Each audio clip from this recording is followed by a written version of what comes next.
pişti. Pişti mi? İyi kızarttın. Oo, ayıp ona. Başka? Şükür. Doğruyuz.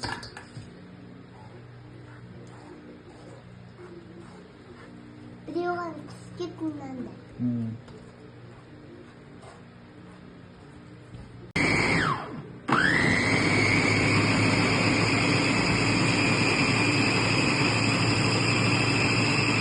Ne sin devatsın sen bugün? Arbuzdan limonat жасаймыз. Arbuzdan Limonat. limonat жасаймыз, he? Limonat. Бүгінгі немізге қарбызымыз бар сөйтіп. Мынау лимон, апельсин, Мята. содан кейін Спрайт. Спрайтқа не қосамыз? Қарбызымызды дайын тұр, енді өзің өткізеді. Және де лед. Жайды.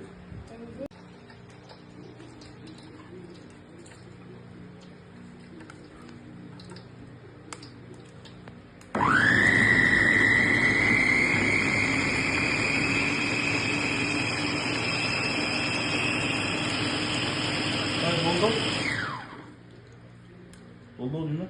Ya bulduk. Bana tövbe var da bu. Bu. Al ama şahane. Biraz da soğuk mu?